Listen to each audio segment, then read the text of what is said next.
The back door opened, and Mrs. Miller appeared, having overheard the last part. She rolled her eyes.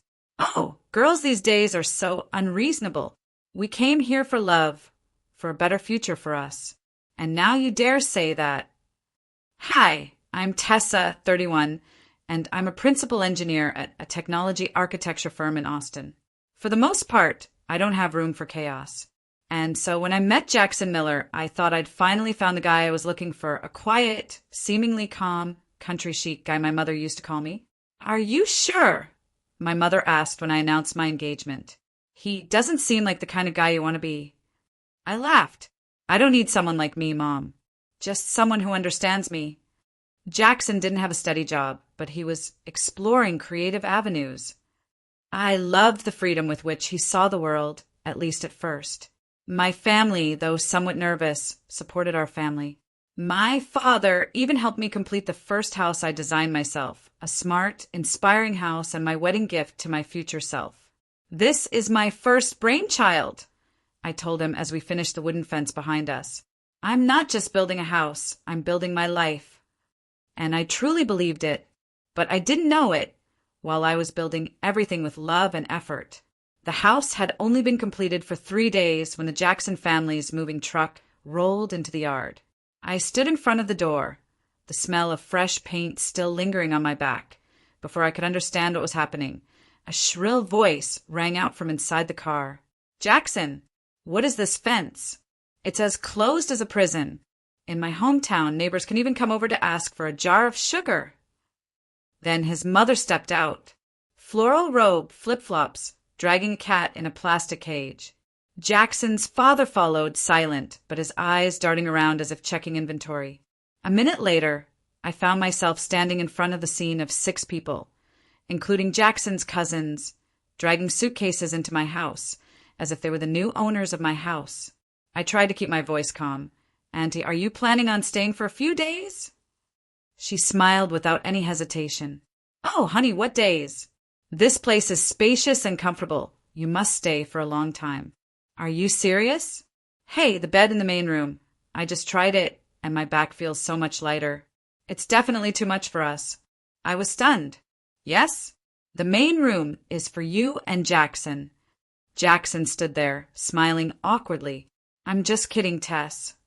"Joking," she turned to look at him. "We're not married yet. We're young, we're still active, so a small room is fine. Mom and Dad are old. We need space, we need light, and the house is airy and spacious." "Oh, and the toilet has a bathtub in it, right?" "I have rheumatism. If I don't soak in hot water, I'll be in terrible pain." I glanced at Jackson, hoping for a defense. But he just lowered his head, wringing his hands like a scolded child. "Mom, why don't we stay at Uncle Marty's for a few days? It's inconvenient here." "Mom, what's inconvenient? This house belongs to my son, my future filial daughter-in-law, not to a stranger." She turned to me, her eyes scrutinizing me. "By the way, can you cook? Don't tell me you're a techie and still rely on ready-made food." I swallowed. "I can cook, but this isn't my job." "That's good," she grinned. "My family likes to have dinner at exactly 6 o'clock. My uncle isn't used to spicy food, and Lily doesn't eat gluten. Oh, and don't use scented dishwashing liquid. The smell of lavender gives me a headache." At this point, I couldn't stand it anymore. "Uncle, I think there's a misunderstanding. This house is my gift. I designed it, built it, and paid for it myself. It's not joint property or anyone else's family." Jackson's father smirked, clapping his son's hand. "Listen to her, honey. We're not married yet, and already wanting to draw lines. When we get married, who's the real boss? Women are slutty." I clenched my fists, holding back the harsh words. Jackson said nothing. Not a word of resolution. "Jackson," I said, my voice hoarse, "you're going to let them stay here indefinitely? In a house, I poured my heart into." He was silent. After a moment, he whispered, "It's only temporary, Tess. Don't make a big deal out of it. You know your mother." I knew then that it wasn't his mother who was the problem.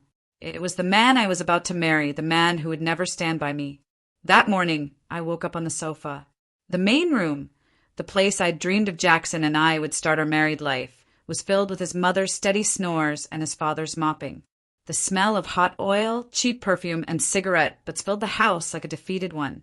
I walked into the kitchen and made coffee, only to find Mrs. Miller standing there, brushing my hand away like I was an uninvited guest. "Sit down," she said with a fake smile. "I've made it. Oh, and I need you to clean the laundry room today, because the plumbing isn't to my liking." I stood still, my hands frozen in midair. "Can you say that again?" She raised an eyebrow. "You're the future daughter-in-law. You have to be proactive. After you get married, do you still want to live like a princess?" Her last sentence was the last straw. I put down my coffee cup and walked out into the hallway, where Jackson was dragging his phone charger from the living room to the hallway, plugging it into the outlet I had installed specifically for the house's smart control system. "Jackson, we need to talk." He was startled, but then smiled as if things could be easily smoothed over. "Tess, I know, my mom is a bit too much. But you know her." I crossed my arms, my eyes never leaving his face. "No, I know yours. You never stood up for me, not once. When my mother took over our bedroom, when she said I had to serve your family, you were silent. When I said this was my house, built with my own money and my own labor, you were silent. I don't need a husband who can laugh like you. I need someone to protect me." He waved his hand, his voice starting to get harsh. "Don't make it all so dramatic. This is a family affair, Tessa. Everyone has to give in a little. You always set boundaries, rules, conditions." I interrupted, my voice cold as ice. "Because you had to build it all from scratch. You weren't given anything, Jackson. You had to fight for everything, even respect. And you let people walk all over it and despise what I've done." He looked at me for a long moment. Then his voice softened, almost pleading. "Tess, don't do this. You're doing it. It'll be okay, Tessa. Just give it time. Mom will understand, Tessa." I let out a loud sigh, closing my eyes. Part of me wanted to believe him, but I knew that if I forgave him this time, there would be another time. And forever after that we would lose everything. "No, Jackson, this is not the life I want. And you're not the one I want to be with. Don't look at me." The door behind me opened, and Mrs. Miller appeared, overhearing the last part. She rolled her eyes. "Oh, girls these days are so unreasonable. We came here for love, for a better future for us. And now you dare say that." I turned to her, my voice calm. "You're not here for love. You're here for power. You don't see me as a person. You see a nice house, a comfortable life, and you think you can take it." She opened her mouth to retort, but I didn't give her the chance. "I'm breaking off the engagement. I want you out of my house by this afternoon. I'll call a locksmith to change the whole system." Jackson growled. "Are you really going to kick us all out like beggars?" I looked at him one last time, a tired smile on my face. "I'm not. I'm working on it." Less than a week after I broke off the engagement, an email popped into my inbox with the subject line regarding the expenses of our relationship. I opened it, my heart already cold. There was no question, no apology. Instead, there was an attachment, an Excel spreadsheet detailing every penny Jackson had spent on me over the 2 years we were together. February, Starbucks, 2 coffees, $9.40. Valentine's Day, bouquet of flowers, $25. Uber to concert, $18. Total, $2,781.76. Transfer by the 15th. I choked up reading it. I remembered each of these events, but on each occasion, I paid for the majority. For his birthday, I bought him an iPhone 15 Pro. When his father was hospitalized for a mild stroke, I flew back with him and helped pay the bills. But now, I was an investment that needed to be repaid. My mother sat next to me as I printed out the list. She read it through, then looked up, her voice hoarse. "Is this what you call a man?" I didn't answer, but I decided not to keep quiet. I decided 2 days later, when I walked into the company lobby, the atmosphere was different. People were looking at me, not with their usual eyes, but with a mixture of curiosity and whispers. I'm not someone who is easily swayed by rumors, but this time something sent a chill down my spine. When I got to my desk, Abby, a close colleague, leaned over and whispered, "Have you seen the post?" "What post?" She slid her phone over to show me. It was an anonymous social media account with a vicious caption. Modern gold digger. Spends money on boyfriends, squeezes it dry, then throws it away. Be careful of these successful women. Below were collages of me smiling at the dinner table, me receiving flowers, me opening a gift. All used to create a false narrative that I was just enjoying myself and abandoning my lover when I no longer had any benefits. I felt the air around me collapse. That afternoon, as I was working with the internal legal department on a response to the article, Jackson showed up. He was standing right in front of the building, wearing a wrinkled shirt, holding a poster that read, Tessa Whitmore exploits men. The sight took my breath away, not out of anger, but out of disgust. A crowd of people stood watching, some filming videos, and he just stood there, as if he truly believed he was the victim. I walked over, my steps slow but steady. When I stood before him, I saw not an ex-lover, but an unmasked stranger. Why did you do this? I asked, my voice low but clear. Jackson narrowed his eyes and grinned. Because I want the truth to be told. Do you think that with money and fame you can throw away everyone? I nodded slowly. The truth? Okay, then let's tell the truth. I held up my phone and opened a message where he asked me to buy him a new laptop to invest in the future. I opened the order confirmation email. The machine cost nearly $1,800, and I paid for it in full. I'm not asking you back. I don't count the nights I spent staying up at the hospital for your dad. But you listed cookies and the $20 gift card. He blushed, but he still said, I have nothing and you have everything. It's fair. I didn't laugh, just replied softly, No, Jackson. I have something you'll never have, dignity. That day, I filed for a restraining order. Attached was a file with all the evidence. Expense reports, emails, text messages, fake posts, and a video of him screaming in front of my company. My lawyer, a woman with more courage than I expected, smiled as she took the file. He thinks he's in charge, she said. We'll show him. It's not easy to play with the law. I was no longer afraid. I just wanted to live, work, and not be violated again. That night, as I sat alone on the porch, the wind blowing through the windows and the city lights fading in the distance, I realized a simple thing. I didn't lose him. He lost the chance to know someone like me. Rumors spread like wildfire in the dry season. In less than 3 days, my image, edited and labeled a gold digger, appeared on 2 major forums. Although the account posted anonymously, the content was so consistent with the details Jackson had said, it could only have come from one source. I wasn't angry. I just felt empty. As I tried to protect the relationship from me, I had lost all innocence. But I was no longer the girl who had taken a step back to keep the peace. Now I was moving forward with reason and with the law. I contacted Ivy, an old friend from college, now a criminal lawyer. We met at a quiet cafe. I pushed my laptop towards her. Jackson, right? She asked, scrolling through the series of images and toxic captions. I nodded. No doubt about it. Ivy didn't need much time.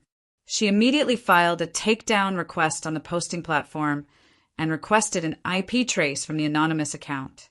At the same time, I filed a formal complaint with Jackson's former company's internal legal department, which I knew was still holding his files after he was fired. A week later, we had the results. The post was deleted. The account was locked. And the IP address? It was indeed from the apartment Jackson shared with a close friend. At the same time, his former company sent a notice confirming that they had kept the case file and agreed to cooperate with any civil investigation.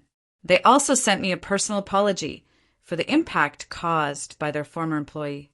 For the first time in days, I was invited to speak at a Women in Tech conference. The topic was redefining personal power in a harsh environment. I was about to decline, but eventually agreed. I stood in front of a room of nearly 200 people, mostly women. It wasn't just about technology. It was about what we had to endure when the world thought our success needed the permission of men. I ended with a sentence, not loud but clear. Don't let anyone tell you that you have to shrink to fit them. Grow up and let them decide for themselves if they have the courage to walk with you. After the talk, I was approached by several people, including Ethan Parker. He was the co-founder of a green housing venture capital firm. He didn't say much, just smiled and said, I like the way you turned your pain into a strategy. Maybe we could talk about working together on a small project. I laughed. I thought you were here to shake my hand, but you asked me to work with you. He shrugged, his eyes shining. Women like you need to be saved. You just need more space to grow. I didn't know that this would be the start of something deeper, but I wasn't in a hurry. I didn't need to be. One evening, while I was working in the living room, my mother brought me tea and sat down quietly beside me. She didn't ask much, just put a hand on my shoulder. You don't have to win, she said. Just live in a way that you don't feel ashamed of yourself. I looked up at her, smiled. I don't want to win. I just want to live right and in peace. I sat alone on the porch where the streetlights flickered across the floor. The wind whispered something very old that I had forgotten. I am a wounded person. I am a recovering person. And every step I take now is a safe step. After my speech at the Women in Tech conference, I was mentally prepared to retreat as soon as it was over. I am not a person who likes the spotlight. I like quiet offices where all I can hear is the sound of keyboards and ideas. But when I stepped down from the podium, a man was waiting for me. No pushing, no shoving. Just standing there with a polite smile and a non-intrusive gaze. Hi, I'm Ethan Parker. I thought your presentation was very candid and necessary. I just nodded and said, thank you. I don't think anyone else would feel the need to hear my personal story. Ethan shrugged, his eyes lighting up at the end of the row. Sometimes the personal is what makes people stop and listen more than the theory. We didn't talk much, but a few days later, I received a package. Not flowers, not chocolate. It was a book, Leadership and Inner Resilience. The first page had a handwritten note. I don't know if you like reading, but if you've ever had to rebuild yourself from the ground up, I think you'll find something in here useful. I flipped through the book and somehow ended up reading the third chapter in one sitting. There was something about the tone, not pushy, not consoling, that put me at ease. Like the way Ethan didn't ask me anything, but still made me feel heard. Over the next few weeks, we corresponded via email. Just business. Sharing documents, posting comments on a few sustainable housing projects. But, strangely, the conversations lasted longer than expected. We started to add a few side questions. How's the market doing this week? Any podcasts you've been listening to lately? At some point, Ethan sent a link to an architecture exhibition. I'll be here on Saturday. No pressure, but if you're free, we might have a good chat. Trust me. I wanted to see what it was like to listen to a man talk without getting tired. Ethan stood next to a 3D printed smart home model, hands in his pockets, eyes focused on the details as if reading a book no one else could see. We walked around the exhibition for nearly an hour.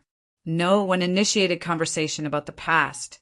No one mentioned anyone else's name. Ethan told me about his idea of building autism-friendly housing. Not for charity, but because everyone deserves a space where they feel like they belong. I just looked at him. At that moment, I knew. If I were to start over, I would want to start with these kinds of conversations. No demands, no assumptions, no forcing others into this part. On the way home, when he stopped on the sidewalk in front of my house, he didn't try to hold me back, didn't invite me in for more. But before I opened the car door, he said, his voice low but firm, I don't know how you feel, but I want you to know I like you. Not because of what you went through today, but because of how you went through it and still kept yourself. I just smiled, slightly got out of the car. But when I looked back, Ethan had waited until I got to the door, then left. Maybe for the first time in a long time, I didn't feel like I had to force myself anymore. I didn't have to prove that I was okay, that I was strong. I just needed to be myself. And that was enough for someone to actually listen. I don't know how Jackson knew that Ethan and I had started seeing each other. Maybe it was a photo taken at a conference. Maybe it was a random comment under a post about the new project I had just signed with East Bay Capital. In this modern world, news doesn't need to be transmitted. It finds its way to those who can't let go of the past. On Thursday afternoon, I had just finished a meeting when I received a text from the front desk. There's a man named Jackson Miller waiting for you in the lobby. He says he's an old acquaintance. I stood still for a few seconds. Not surprised, just tired. His return didn't scare me. It just felt like an old wind, playing with the locked door. I stepped into the lobby and saw Jackson standing by the glass doors. looking out at the parking lot as if he were calculating an escape route. "Jackson," I said, expressionless. He turned around, his eyes puffy, his hair disheveled, his hands in the pockets of his old jacket. "Tessa, can I talk to you for a moment?" I was silent for a few seconds. Then I nodded. 5 minutes later, we walked outside, standing a breath apart. "I know I was wrong," Jackson said quickly, almost frantic and exhausted. "I shouldn't have let things get this far. I listened to my mother too much. I was angry about being abandoned.